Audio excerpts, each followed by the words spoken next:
So all these presentations have been really interesting. Thanks to all three of you. Ms. Knoppers, I'll let you answer your question you laid on the table about why the cloud is bad. But my question, which I would add, are not advisable or concerns that you have, however you want to characterize it. But I'm also interested in hearing from anyone on the panel who wants to answer it. What are mechanisms for holding people accountable to sort of a set of conditions that are laid on any type of data sharing environment? Concerns about clouds. Clouds, I think, are the way to go. They're the only mechanisms capable of handling the huge big data sets needed to do the kind of patterns and understanding of interaction between genomics and clinical data. My worry is that having looked at the contracts, the standard terms of use that you can get on the web from any large cloud provider, you will note that a bit like vacuum cleaners and so on in the 50s, they are standardized contracts with no room for maneuvering. They might say we're HIPAA compliant as a sort of concession to the sensitivity of health data. Greater sensitivity of genomic has yet to be appreciated. So that's one concern, that there seems to be a lack of recognition of the public attitudes, perhaps not patient attitudes, but public attitudes.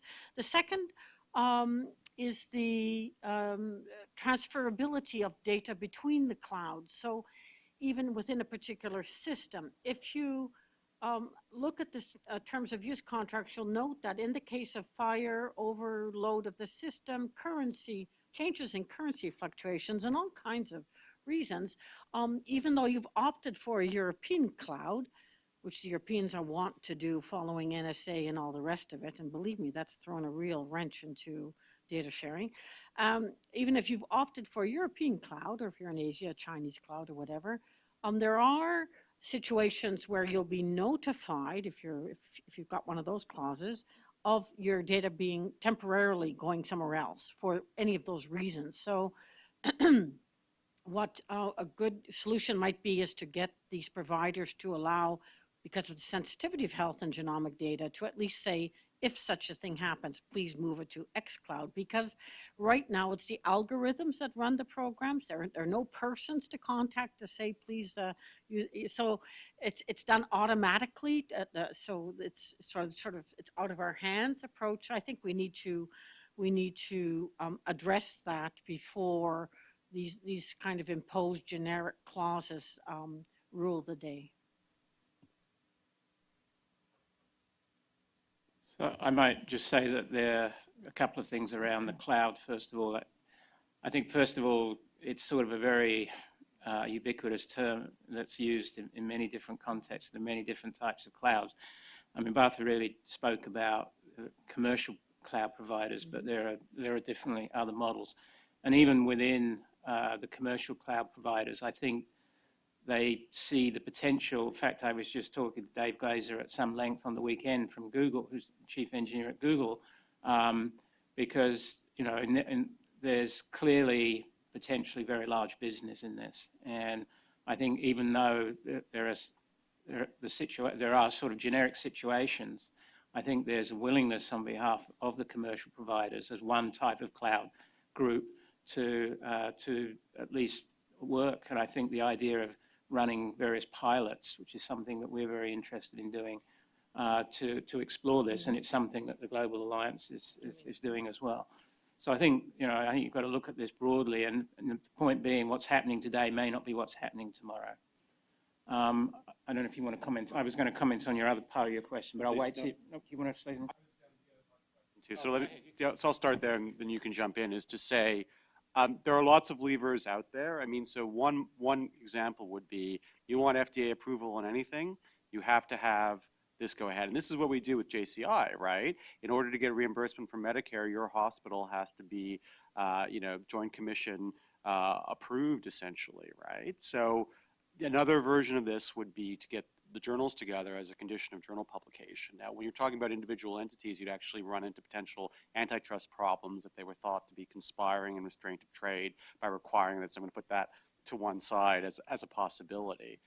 The other way of doing this, I think, as a lever is pay to play, as I call it. So, for example, in clinical data sharing, not clinical trial data sharing in the Harvard hospitals, we have this platform called Shrine. And the rule is you don't get to make requests on the clinical data server unless you are also a member thereof, right? So essentially the idea would be there would be standards that you have to meet, and until you're doing that, you don't get to make requests. And if you start violating the standards, you lose your privilege to be a requester as well. So those are just some ideas. No, I get all of those. If I could get you to like pay to play and all of those get people into the game, right?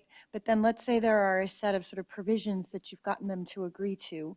How do you make sure they're actually doing what they are committing to do? I think is the sort of piece I'm trying to dig in a little bit on. So I will say again, in other spaces, we think about other models, everything from fair trade coffee, if you will, which sounds like an absurd thing to compare to clinical trials, but has a similar structure, right? How do you know when someone gets a label of fair trade coffee that they're really fair trade?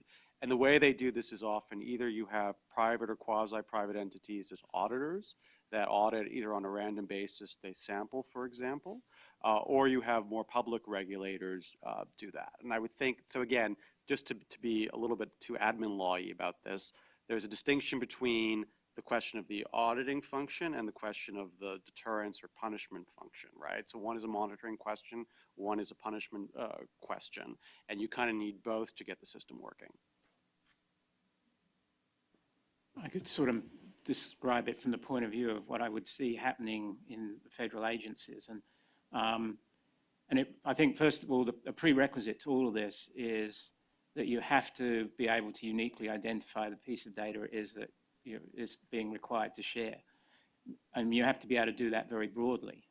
Once you can do that, then you can then begin a checking process. So in the case of a sort of funding model, you actually apply for a grant where you actually declare the data sharing that's going to take place. And then there's a series of reports associated with that. And then the final outcomes, which are typically in the literature.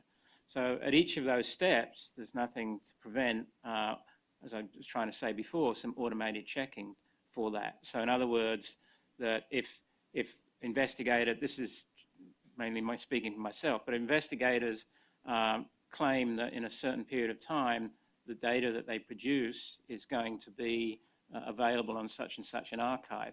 If you can automatically check that claim against that archive, which you should, in principle, be able to do. I mean, right now, things are left very much to a trust and manual kind of process, and that really, it doesn't really get checked very carefully. But then, of course, the real stick in all of this is if that doesn't happen when it was said to happen, then you can start applying some punishments to that, like withholding funds, for example, which is going to have a pretty positive effect, I would think. Thank you. Artie? Monitoring versus sanctions question. So I take it that, and this is mostly for Dr. Byrne, but other folks should feel free to chime in, and maybe Kathy Hudson will have something to say as well, since you've only been in AH for 9 weeks. 9 weeks, you said? 9 weeks. 9 weeks. So I take it that the monitoring of data sharing plan compliance has been less than 100%, shall we say. So you've had this data sharing requirement for a plan. You have to submit a plan for data sharing with every proposal over 500K. So the problem has been monitoring, and I take it you're saying that if you can automate that function, then that will make things easier going forward. Right. I don't want to be overly critical about this because it's just another burden that's placed on the reviewers and the whole process of doing this. So I think the idea of automating it obviously removes that burden, and would undoubtedly lead to a better situation, I think. So one step beyond that would be what has happened mostly in genomics thus far. So the GWAS mandate, if you will, now the GDS potential mandate. What would be the impediments to taking that that kind of strategy of a mandate, not just a plan, but a mandate that has these specified timelines by which you have to share, and imposing that across all NIH-funded projects. Well, after 9 weeks, I probably shouldn't speak to this.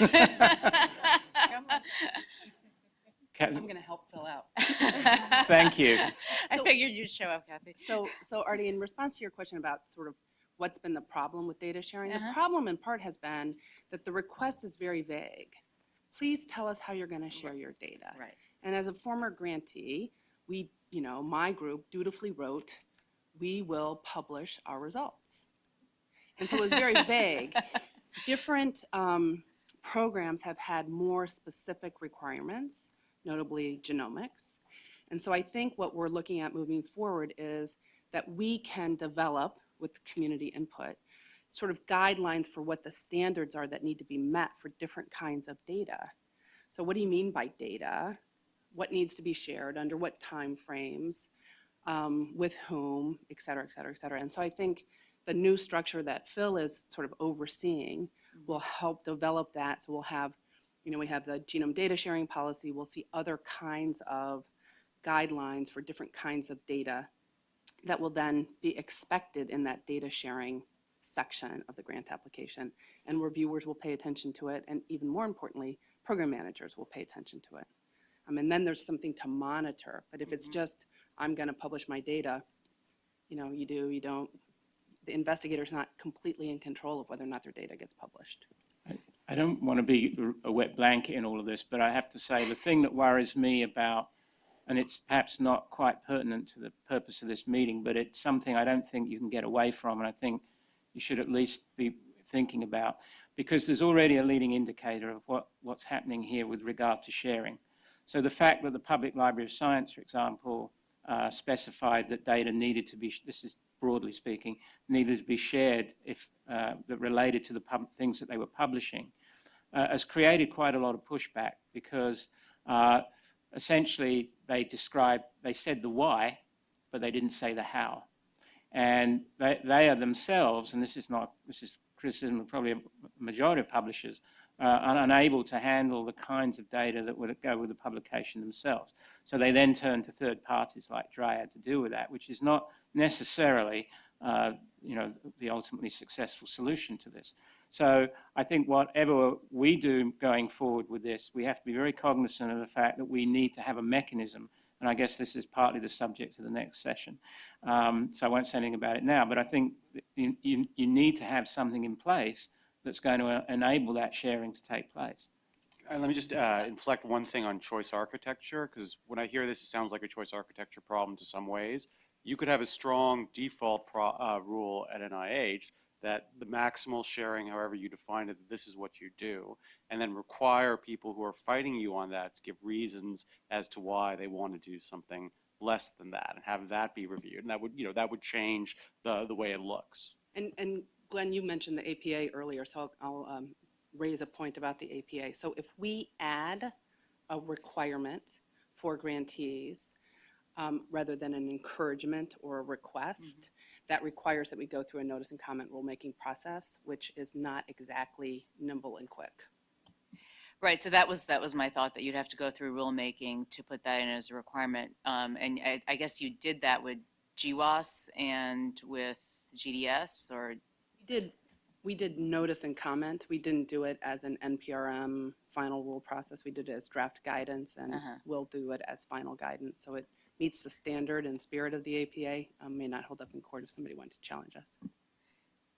Right, so if you wanted to extend that across, you'd have to deal with all those APA challenges. Okay, going forward, yes.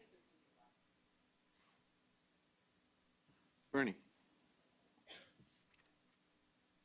So I want to thank the panelists. I think this is very helpful getting us thinking. I want to ask a question. It sounded that Professor Knoppers was coming at this from the point of view of international governance and human rights and sort of what flows from that. And Professor Cohen, you were talking about public-private partnerships and administrative considerations that are kind of generic to those with sort of realizing this may be a special case. So I wanted to try and ask you both to think through some suggestions we've heard in public comments and in other meetings regarding some more specific things. One is, the question I guess is, who participates in or who has key responsibilities in a governance scheme, and particularly the role of clinical trials participants, disease advocates, public members, however those might be defined, as opposed to having this be predominantly driven by sponsors, scientists, or whatever. What the justification for that is, and what models might be translatable to the clinical trials data sharing. And another question really has to do with looking at the temporal dimension of infrastructure and governance. That we have heard that this is a very a field that's evolving and changing, and that there are lots of different models for sharing clinical trials data that may have strengths and weaknesses. And to what extent should any governance infrastructure system have a built-in kind of system for assessing outcomes, making those outcomes transparent, and feeding those data back into some sort of quality improvement process, and sharing it with others who are interested in the governance and infrastructure, either other entities doing this or the public and so forth. Is this something that you would see being an important consideration, and how does it flow from the frameworks that you started with? You want me to start? Shall I begin? Okay. The code of conduct, I think, is very much in the community spirit that Phil was just describing. It's a grounds-up initiative. In other words, we're not trying to bypass the constraints of local, national, regional, legal frameworks. What we're actually trying to do is, from the scientific community, the funder community, the patient community, and so on, what would be the ideal way of governing the principle that sharing data is a public good? I mean, if you don't have that baseline philosophy, then we're talking another story. Whether the partners are public, private, international, philanthropic, governments, and so on. So you have a foundational base of an agreed ethos. Then you take the communities and you say, what would be the kind of behavior if you were to share data that would not only elicit trust, but maintain trust, as was just mentioned. And so the reason for using the human rights is because in the bioethics community, there's always a tension between what they call Western ethics and ethics in developing countries and so on. And human rights is a more universal foundation to, I think, give some, pardon the expression, very non-academic, oomph to what are usually seen as, well, that's a physician's, code, or that's someone else's problem, and so on. So by combining the community engagement in the building of the code of conduct with the human rights, how do I call it, tools that are open to it and exist internationally, with the deontology that's been developed by bioethics, we end up with a code of conduct that then becomes contractual when attached to a funding agreement anywhere in the world. When it becomes attached to a funding agreement or to some sort of collaborative agreement between scientists or for any countries, then they can say, we will abide by the code of conduct. That doesn't mean you don't respect local laws where there might be differences as to what you can or cannot do with data, but at least it provides a common framework for maintaining that trust. The code of conduct in and of itself probably can only refer to whatever audit or sanction tools are available on the ground, and that's where you put them. You don't try to get some international entity to go around chasing it, be they a third party or what. But you can have monitoring by an independent third party entity, probably the same one that approves access to the controlled access database, because they can require reporting and can check on things and so on. But the ultimate sanctions would have to be a local, and that is where I think you sort of make the whole way back to the communities themselves. It has to be very transparent. Who's getting access to what for what purpose has to be on a publicly available website. And I mean really publicly available, not controlled access available. And by building a sort of this multiplicity of different approaches into one code, you can ensure that internationally there's sort of an even playing field in terms of data sharing, because it is a leap of faith, and it doesn't circumvent IP. The second right is the right to be recognized for one's contribution. So there's also that built into the code. The QA, which was your last question, there are projects, pilot projects, as Phil was mentioning, that are going to be run by the Global Alliance to check on some of these matchmaking efforts, beacons. I have a SNP, do you have a SNP? What the rare disease community wants to do, which is break down a lot of the barriers. So there are tool piloting that at the same time test whether it can work, and secondly checks the quality of what you get.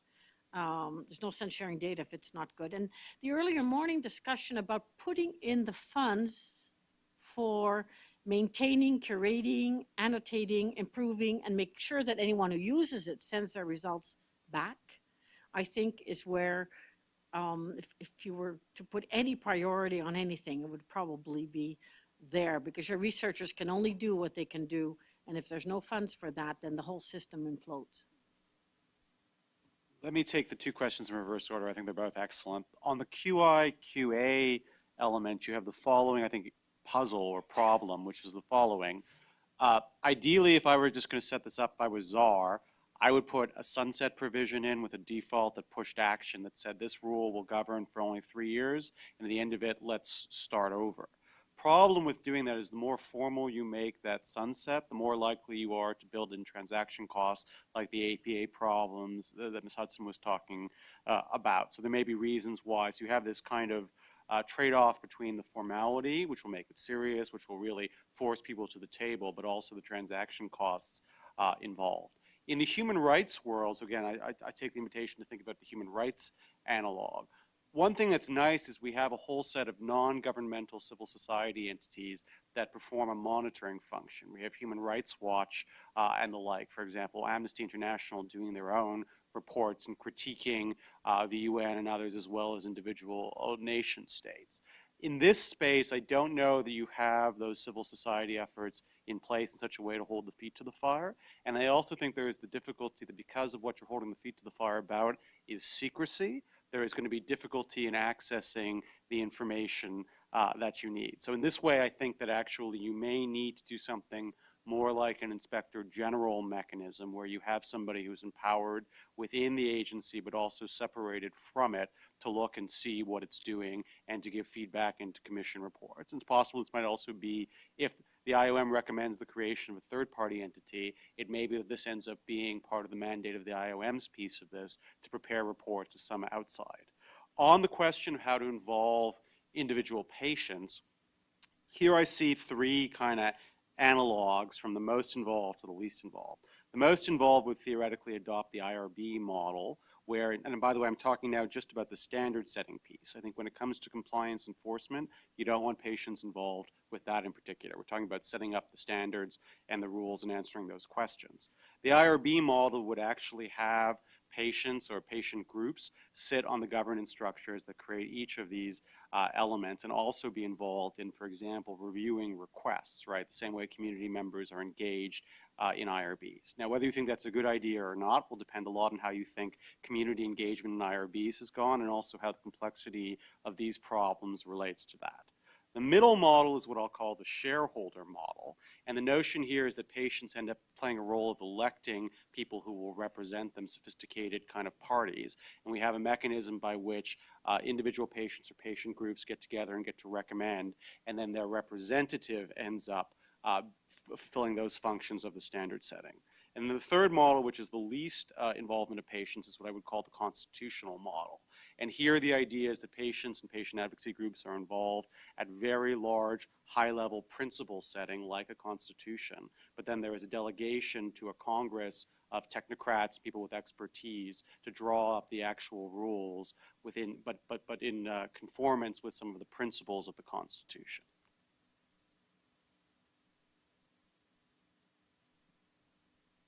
Ida? Thanks. I'd like to have us explore maybe more of the question of who the decision makers need to be, and I like Professor Cohen's framework for thinking about the various aspects. So clinical trials are global, multifaceted, touch on so many dimensions. And the question then comes up, who needs to be in the role of making decisions about access or whatnot, where the locus of the overall policy structure, where does that come from? Who drives it?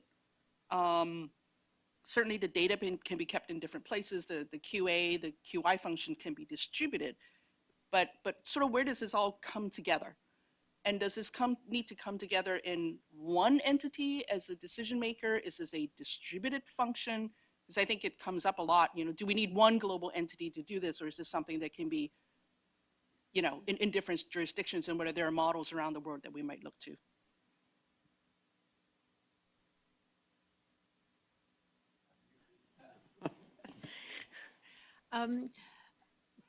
Specific to the clinical trial domain, one success story I think has been the ICH international guidelines, and the fact that they have been updated from time to time. They're not static, they're dynamic. Now, they are not, and maybe that's the reason also for your report, they haven't taken into account big data. And so the emphasis will be less on the safety, or not less, it'll continue to be on the safety, the quality, the gold standard, as we heard this morning, of clinical trials. But like the genomic community, the clinical trial community has to suddenly sort of switch and say, how can we responsibly include big data in a way that allows us to improve the quality of clinical trials?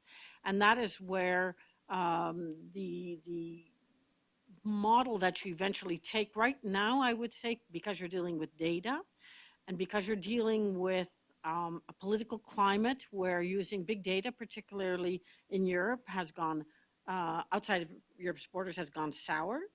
The proposed European directive / regulation is an example of this.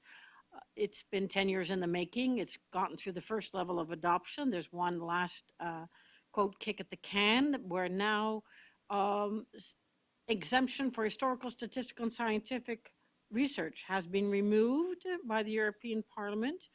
And if it goes through as it is, then there would need to be a specific consent for every specific use for anything to do with personal data. Now, this would put an end to a decade of moving towards a broad consent for future unspecified research where it is approved by an ethics committee, which allows us to do a lot more across disease research, across clinical trial research, and across data set research that we've been building in terms of infrastructure for the last decade. So whatever model we take, I think right now, realistically speaking, we'd have to build a distributed model, and that's where a code of conduct or another instrument, there's lots of instruments that we can use where at least the common rules, no matter who has what where in a cloud, are at least shared. Otherwise, I don't think it'll work.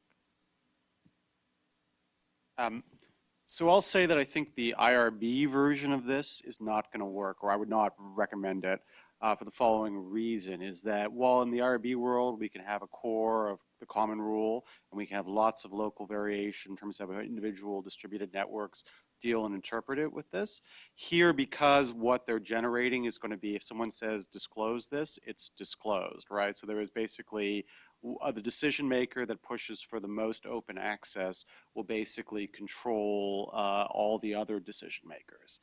So to me, there's a stronger argument for centralization, at least within the national level, than in other elements of the responsible conduct of research. When we get to the international level, I think it gets much more complex. And here's something that I worry about that I don't know that really exists. Imagine that you have a requirement that requires someone doing a clinical trial in Indonesia to disclose certain things. Imagine Indonesian law makes it illegal to disclose the things that are there, the privacy protections thereof. I get worried about the fact that an individual may be forced by one national regulator to disclose and by another not to disclose. I don't know for sure that that is a real situation, but it's one I could easily imagine. And so here, I think the practical reality is if the United States adopts a data sharing requirement and a hard requirement, not a soft requirement, that requirement will govern the entire world, essentially, right? If it turns out that you say anybody who has any locus of connection to the United States ends up being required to do this, I don't think it is feasible for people to outsource what they're going to do. So that, to me, suggests that if you do recommend a hard approach to this, then there has to be some parity between who is governed and who's involved in governance.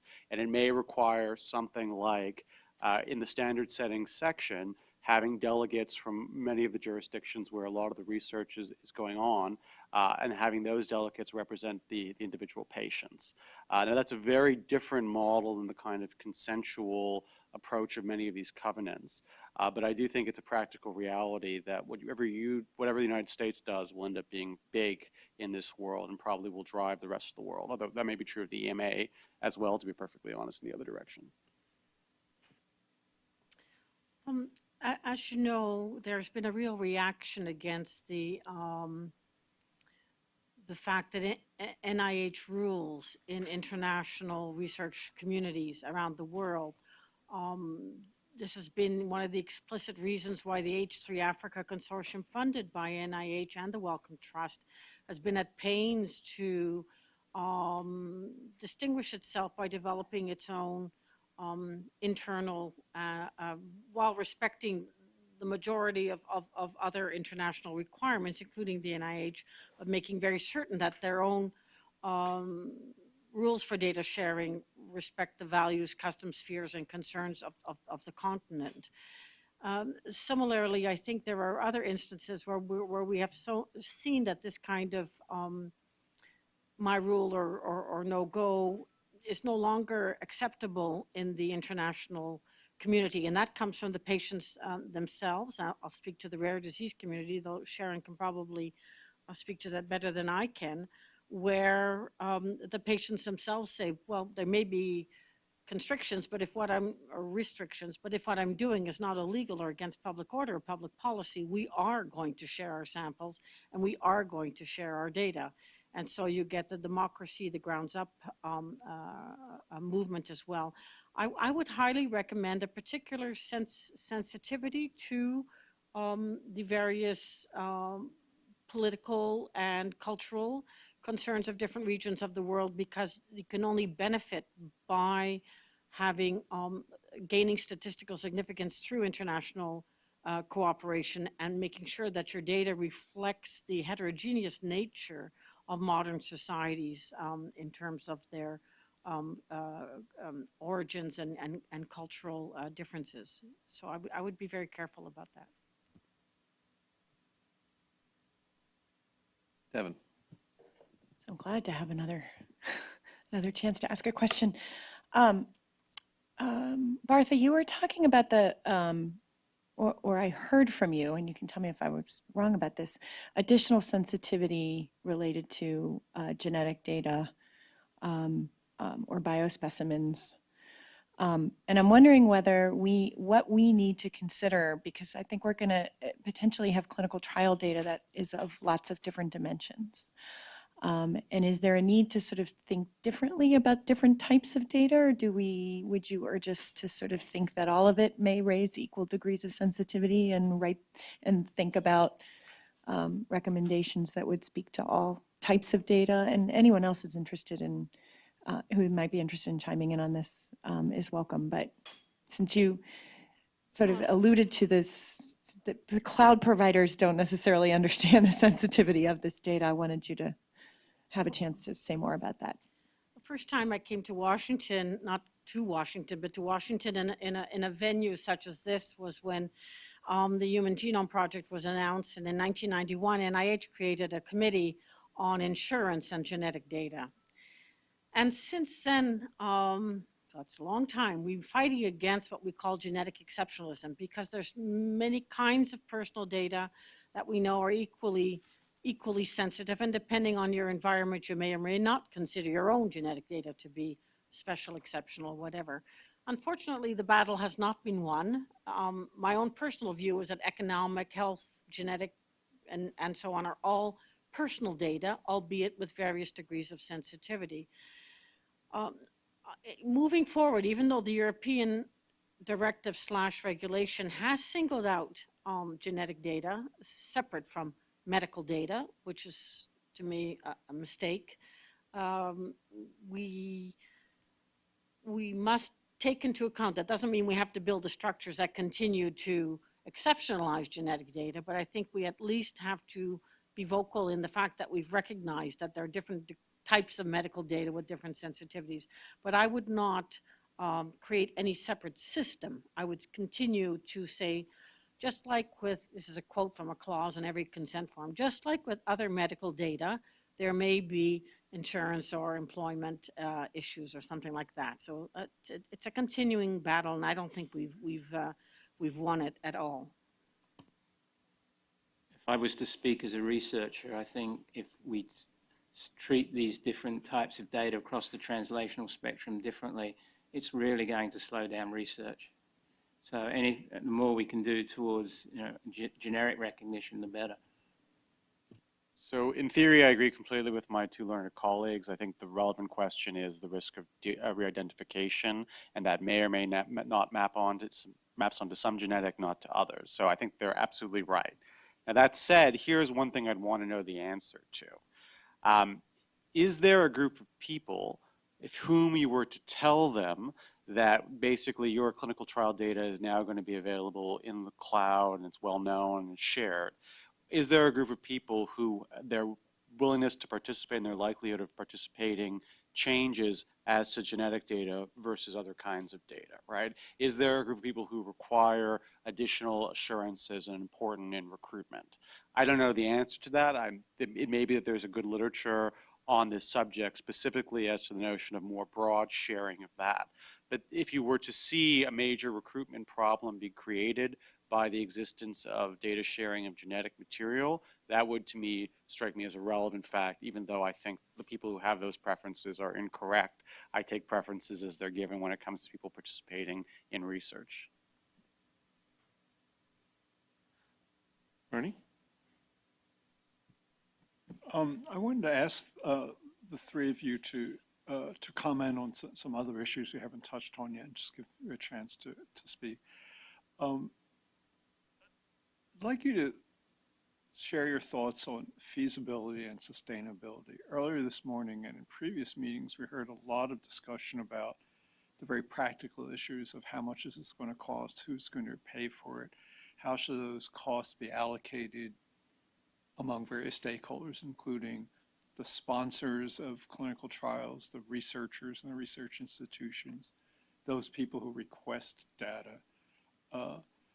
And we've heard particularly that some stakeholders have particular concerns. I mean, some of the large drug companies said, we're glad to start this off, get it going, but we can't be the only people doing this, and we think that other sponsors should also bear some of the cost. And we've heard institutions that run the clinical trials under contract or grant saying that we don't have the infrastructure to do this. And if it becomes an unfunded mandate, given all else going on in research institutions, this is unworkable. And then obviously the individual clinical trialists and data coordinating center people say, well, we've got other things to move on to. And if we're going to be forever answering questions about data that we closed out 10 years ago, it's not going to work. So I wanted to ask your thoughts, and again, to draw on your experience with data sharing in other contexts. How is this sustained in the long run in terms of finances?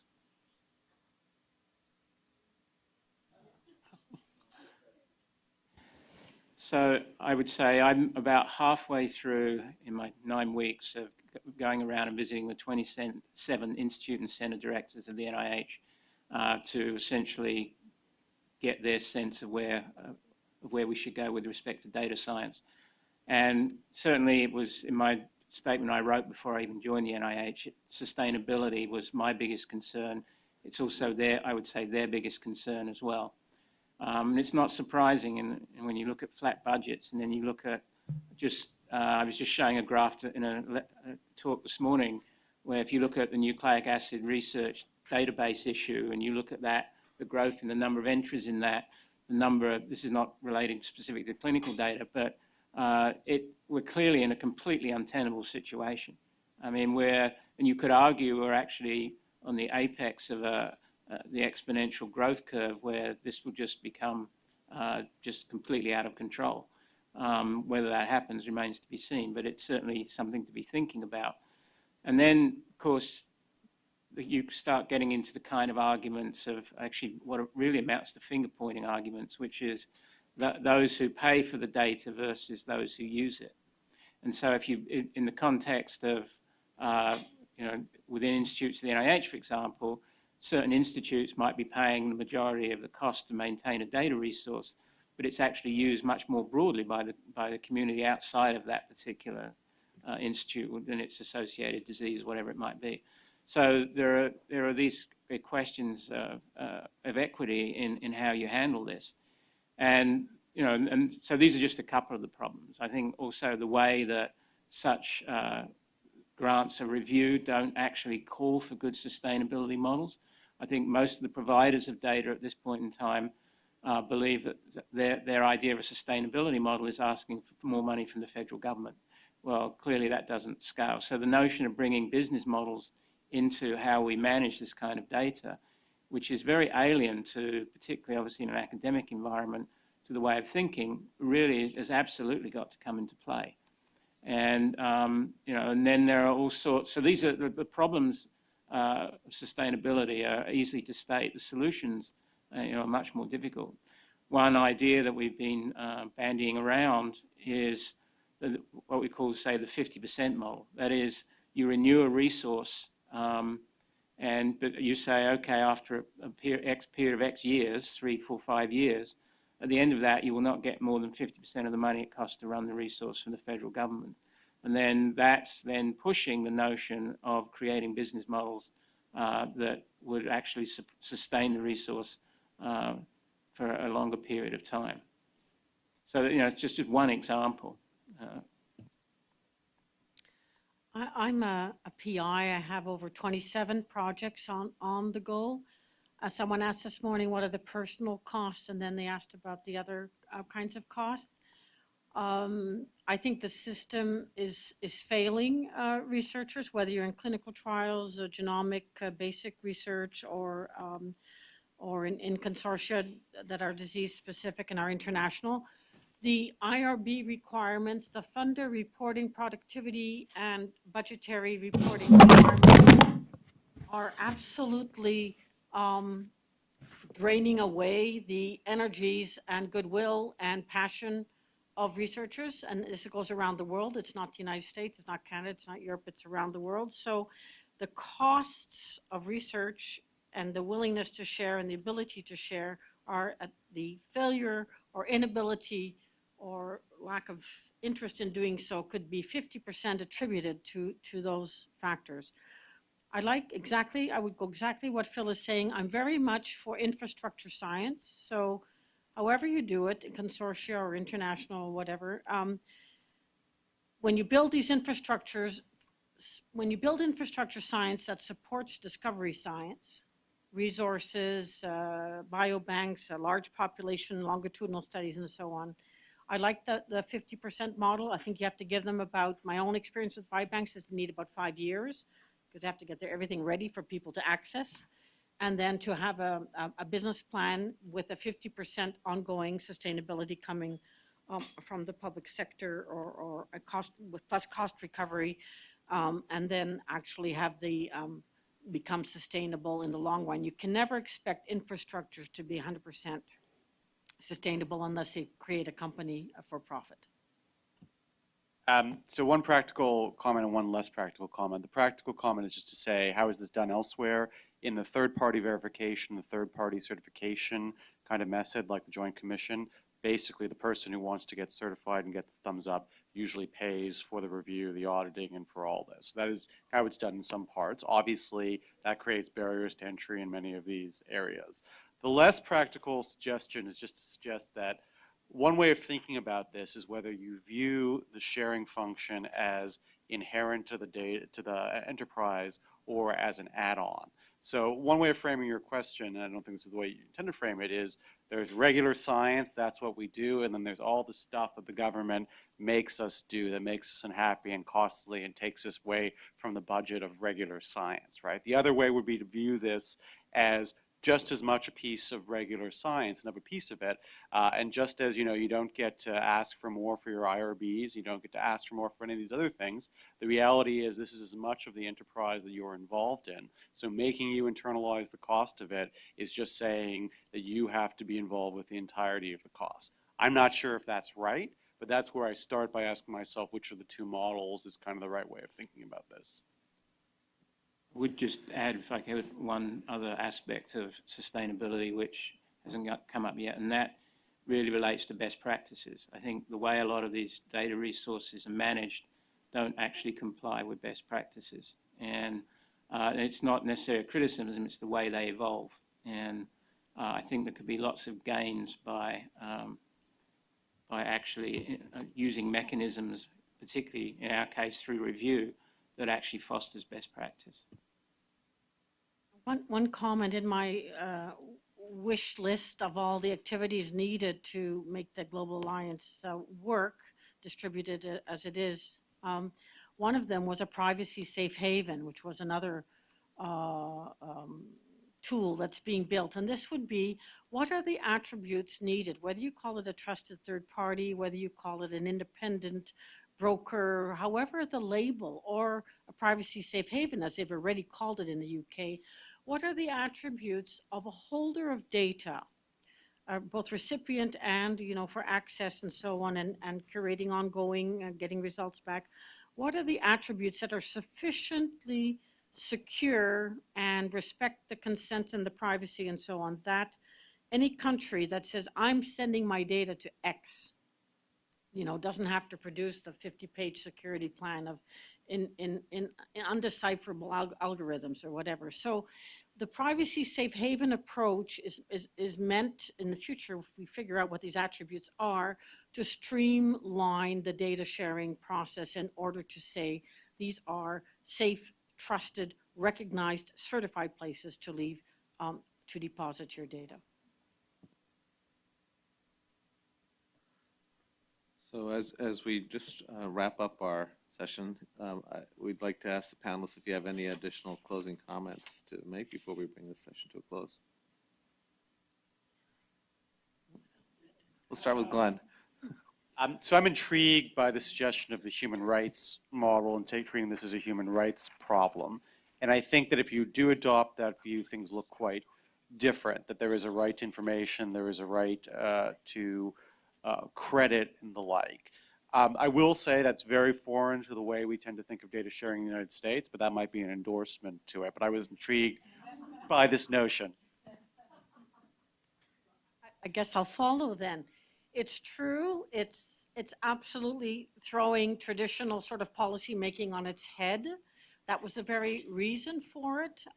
One, because it's a workable, already signed and politically Whether they like it or not, or remember what countries have signed off on or ratified, that's another issue, but it's there.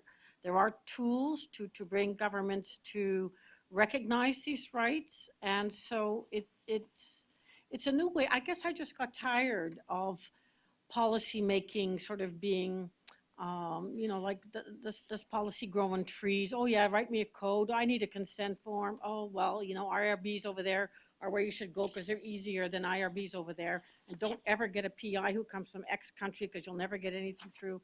So I thought, why are we still in this morass if data sharing is a public good? Go over and beyond everything, laws, you name it. Go to what already exists, revitalize it, operationalize it, get people to sign DTAs that recognize it, data transfer agreements, and then, it's like breaking down the Berlin Wall. You just do it. And so hasn't been tried because no one's ever sort of thought about using these human rights instruments, which speak across cultural and political divides, and I think resonate better and are more respectful of jurisdictional differences. Thank you. Dr. Bourne? You're going to hear more from me in the next sessions. I won't say. I'm just struck. I can't, in many ways, contribute to what learned colleagues are saying about this, but I am struck that we are going down a path with respect to data sharing that we went down with respect to literature sharing, not that long ago. And it's interesting how that has evolved on an international level. And we're definitely making progress. It's very exciting to see. And PubMed Central is a good indicator for that. So I'm confident that in time, because for the reasons that have been stated, really, this is so compelling that in fact we will continue to make progress. I want to thank the panelists for a rich discussion and turn it back to Bernie. Again, I want to thank the panelists, and for those of you who are facing travel to long distances, safe travels, and hope the planes are on time. Why don't we go ahead and start our next panel. Arlen, I just saw a minute ago. Do you want to join us? And then Dr. Rockhold and Dr. Shireman, ask you to come back. We'll take a minute to set up the ID cards.